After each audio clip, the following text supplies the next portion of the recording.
The Harborside Grand Hotel ballroom was decorated exactly how Dad would have wanted it.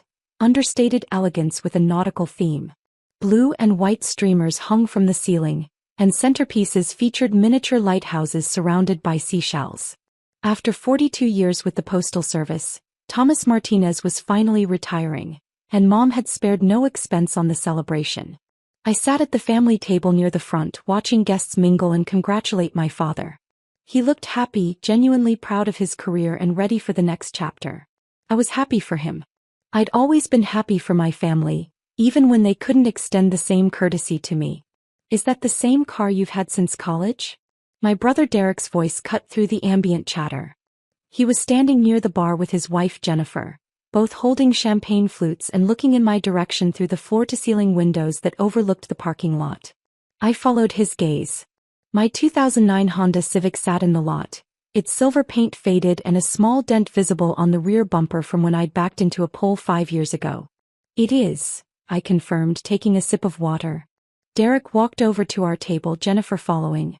My younger sister Amanda and her husband Kyle looked up from their phones, sensing entertainment. 15 years old, Derek announced to the table. Elena's still driving the same car from college. Doesn't that just say everything? Say everything about what? I asked calmly. About how your life turned out, he said with a sympathetic smile that didn't reach his eyes. I mean, we've all moved on. Upgraded. Succeeded. But you're still stuck. Mom leaned over from her conversation with Aunt Patricia. Derek, not tonight. I'm not being mean, he protested. I'm being honest. Look, we're all family here. We love Elena. But she can't even afford gas money. That car probably costs more to maintain than it's worth. It runs fine, I said quietly. That's not the point. Jennifer sat down across from me, her diamond tennis bracelet catching the light. The point is that you should want more for yourself. Derek and I just bought the new Range Rover. Fully loaded. You could at least get something from this decade. Amanda chimed in. Kyle and I are looking at the new Porsche Cayenne. You should come with us to the dealership. Maybe they have something in your price range. What price range? Derek laughed. What do you even do, Elena? You never really explained it. I work in aviation, I said simply. Right, aviation. He made air quotes with his fingers. Like you book flights for people?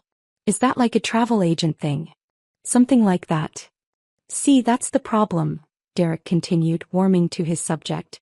He'd had 3 glasses of champagne and his voice was getting louder. You're not ambitious. You settle. You always have. Remember when we were kids? You never competed. Never tried to be the best. Just existed. Dad appeared at the table, smiling broadly. What are we talking about? Elena's career, Derek said.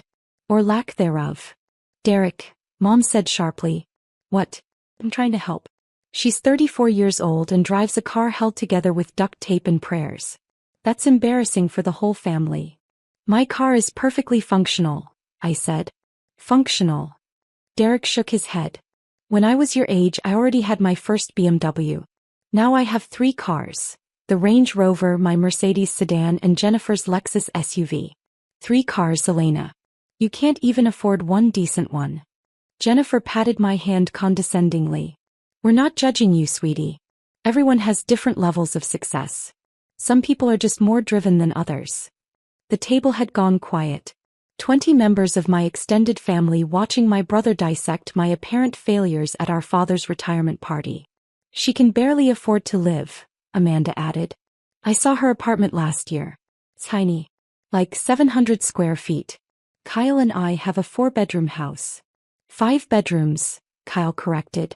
5 bedrooms, 4 baths, 3-car garage. My phone buzzed in my clutch. I glanced at the screen. Asterisk landing in 10. Reynolds needs confirmation on Dubai leg. Sarah asterisk. I typed back quickly. Asterisk confirmed. Have him come inside when he arrives. Asterisk. Are you seriously on your phone right now? Derek demanded. This is Dad's party. Sorry, I said, setting my phone on the table. Work call. Your travel agent job can't wait? Jennifer's laugh was like wind chimes, pretty but hollow. The waiters began serving dinner. Filet mignon with roasted vegetables and garlic mashed potatoes. The food was excellent, but I barely tasted it as Derek continued his monologue about my failures, now directing it at the broader table. The thing is, he said between bites of steak, Elena has always been the struggling one. Remember in high school? She got into a good college but didn't go because of money. Ended up at community college instead. I went to community college because it made financial sense, I corrected. No student loans. No student loans, no degree either, Derek countered. You dropped out after 2 years. I started a business. A business. He laughed. Is that what we're calling it? Elena, you work in aviation booking. That's not a business. That's a job. And not even a good one apparently, given your car situation. Mom looked uncomfortable but said nothing. Dad was talking to Uncle Roberto about fishing and didn't seem to be listening. My siblings continued to pile on with helpful observations about my modest lifestyle. My small apartment, my lack of designer clothes, my apparent inability to keep up. The saddest part, Amanda said, swirling her wine, is that she doesn't even try to better herself. Like, Elena, have you considered going back to school? Getting certified in something? You can't do travel booking forever. I'm not a travel agent, I said. Whatever you are, Derek waved his hand dismissively. The point stands. At some point you need to aim higher. Dad's retiring after 4 decades of hard work. He provided for this family. He bought Mom a nice house, put us through school, gave us opportunities. And what have you accomplished? You can't even afford gas money. The table laughed. Not cruelly, but the way people laugh when they think they're sharing an obvious truth. Poor Elena and her old car. Poor Elena who never quite made it. My phone buzzed again. I glanced down, asterisk pulling into parking lot now. Reynolds asterisk. I looked up at Derek. You're right. He blinked, surprised. I am. I should aim higher. I should want more. I absolutely should. I picked up my water glass and took a long sip, watching through the windows as a town car pulled into the parking lot, the one I'd sent to pick up Captain Reynolds from the private terminal at the airport. The restaurant doors opened and Captain David Reynolds walked in, still in his pilot's uniform.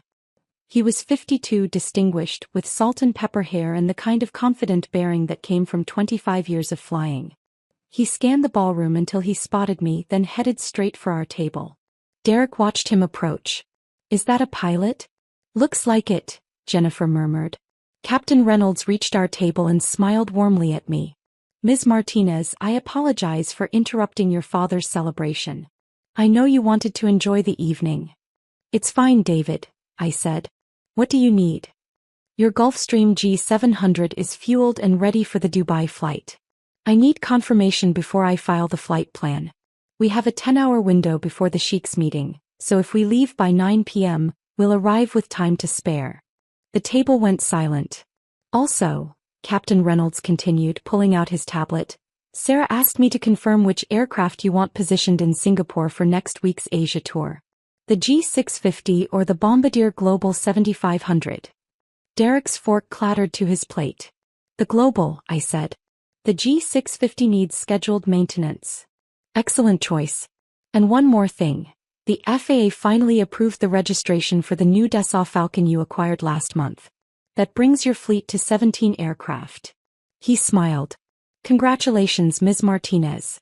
You now own the 3rd largest private aviation fleet in North America. Mom's wine glass tipped over, red wine spreading across the white tablecloth like blood in water. 17, Amanda whispered. Captain Reynolds glanced around the table, seeming to notice the shocked faces for the first time. I'm sorry, am I interrupting something? No, I said calmly. David, this is my family. Everyone, this is Captain Reynolds. He's the chief pilot for my aviation company. Your aviation company, Derek repeated, his voice strangled. Martinez Aviation, I confirmed. We provide private jet services, aircraft management, and charter operations globally. Jennifer found her voice. You own 17 planes? 17 aircraft, Captain Reynolds corrected with professional precision. 9 Gulfstreams of various models for Bombardiers, 3 Dassault Falcons and 1 custom Boeing business jet. Total fleet value is approximately $847 million. The waiter approached, clearly eavesdropping. Excuse me, you're Elena Martinez? From Martinez Aviation. His eyes widened. My brother works at the regional airport. He talks about your company all the time. You're like famous in the aviation world. I keep a low profile, I said. Holy shit, the waiter breathed then blushed. Sorry, I mean you're the youngest woman to ever build a private aviation empire. You're in all the industry magazines. Can I get a picture? Maybe later, I said gently. This is my father's party. The waiter nodded enthusiastically and backed away, still staring. Dad had stopped talking to Uncle Roberto. Elena? What's going on? I own an aviation company, I explained. Martinez Aviation. We're based here but operate globally. We have offices in New York, Los Angeles, London, Dubai, Singapore, and Tokyo. You own a company, Dad said slowly.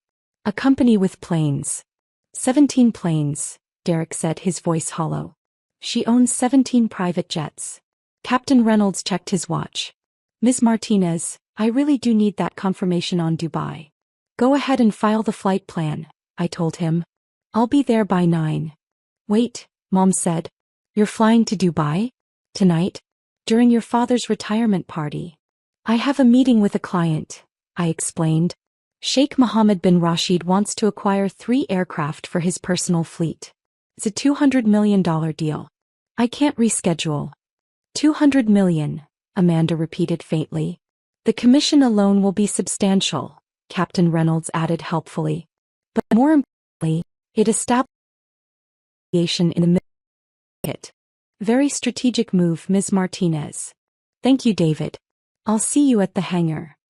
He nodded professionally and left, his uniform drawing stares from every table as he walked through the ballroom. The silence at our family table was deafening. I don't understand, Jennifer finally said. You drive a 15-year-old Honda. You live in a tiny apartment. You dress like someone who doesn't waste money on status symbols, I finished. Yes. But you're rich, Derek said. You own almost $1 billion in aircraft. You could drive anything. Live anywhere. Why would you? Because I don't need to prove anything to anyone, I said simply. My car runs perfectly. My apartment is comfortable. I don't need a Range Rover or a 5-bedroom house to feel successful. How long? Mom asked quietly. How long have you had this company? I started it 12 years ago. Right after I left community college. I used my savings, $50,000 I'd earned working 3 jobs, to get my private pilot's license and my aircraft mechanic certification. Then I worked as a contract pilot for 2 years, saved every penny and bought a used Cessna Citation. 1 small jet. You bought a jet, Dad said, still trying to process. A small one. Old model, needed work. I spent 6 months rebuilding it myself, then chartered it out. Made enough to buy a second plane. Then a third. I reinvested every dollar for the first 8 years. Lived on almost nothing. Built my reputation 1 flight at a time. You rebuilt a jet yourself? Uncle Roberto had been listening from the next seat over. You know how to fix planes? I'm a certified aircraft mechanic. I also have my commercial pilot's license, my helicopter license, and my type ratings for 12 different aircraft. I can fly or fix almost anything in my fleet. Derek shook his head. This doesn't make sense. You never told us. You let us think. I let you think exactly what you wanted to think, I interrupted. Every family gathering, every holiday, every phone call. You made assumptions based on what you could see. My old car, my small apartment, my simple clothes. You never asked what I actually did for a living. You just decided I was a failure and treated me accordingly. That's not fair, Mom protested. Isn't it? I looked at her directly. How many times did you suggest I get a real job? How many times did you compare me to Derek and Amanda and their successes? How many times did you apologize to relatives for my situation? She couldn't meet my eyes. You could have told us, Amanda said quietly. We're your family. Why? So you could take credit? So you could tell your friends about your successful sister? So you could ask for loans or investments or special treatment. I shook my head. I built Martinez Aviation without family help, without family connections, without family money. That's exactly how I wanted it. The Sheikh of Dubai meeting, Dad said slowly, his business mind finally catching up. You're meeting with actual royalty. I meet with royalty regularly. Also CEOs, celebrities, politicians. Anyone who needs private aviation services. My client list is confidential, but let's just say that if you've heard of them, they've probably flown with us. The waiter returned with champagne. These are from table 12. They recognized you and wanted to send their congratulations. He set down 4 bottles of Dom Perignon. They said you flew them to their wedding in Bali last year. They said it was the best experience of their lives. Derek stared at the champagne bottles, each one worth more than $500. Tell them thank you, I said to the waiter. And please give them my card. If they need anything in the future, they should call directly. After he left, Jennifer spoke up. Your card says just your name and a phone number. No company name. No title. I prefer it that way. My clients value discretion. How much? Derek asked abruptly. How much are you worth? Derek, Mom said sharply. No, it's a fair question, I said. The company is valued at $1.3 billion. My personal net worth is approximately $890 million after debt and operating costs. I pay myself a modest salary, $120,000 a year, and reinvest the rest into fleet expansion and operations. Amanda did the math on her phone. You're almost a billionaire. You're younger than me and you're almost a billionaire. Success isn't always about age, I said. It's about sacrifice and focus. The sacrifice being that you look poor, Derek said bitterly. The sacrifice being that I didn't waste money trying to impress people who didn't matter. Every dollar I saved went into my business. Every hour I didn't spend shopping or decorating or socializing, I spent learning my industry. While you were buying your 3rd car, I was getting my helicopter license. While you were renovating your house, I was negotiating with aircraft manufacturers. Different priorities. Dad finally spoke and his voice was thick with emotion. I'm proud of you, Mija. I had no idea. All these years I thought. He stopped. I'm proud of you. Thank you, Papa. But why didn't you tell me? I could have helped. I could have. You did help, I said gently. You taught me that honest work matters. That showing up every day matters. That you don't need to be flashy to be successful. You worked for the Postal Service for 42 years and provided everything our family needed. You taught me that real success is building something that lasts. His eyes filled with tears. Martinez Aviation. Named after you, I confirmed. After the man who showed me that integrity and hard work are worth more than status and show. Mom was crying now too. Elena, I'm so sorry. All those times I criticized you, all those times I worried. It's okay, Mama. You wanted what you thought was best for me. But we were so wrong, she sobbed. We were so cruel. You were human, I said. You made assumptions. Everyone does. Derek still looked stunned. I called you poor. I said you couldn't afford gas money. I said you were an embarrassment to the family. You did, I agreed. And you just sat there. Why didn't you defend yourself? Because I didn't need to. I know who I am and what I've built. Your opinion doesn't change that. Jennifer was scrolling through her phone. Oh my God.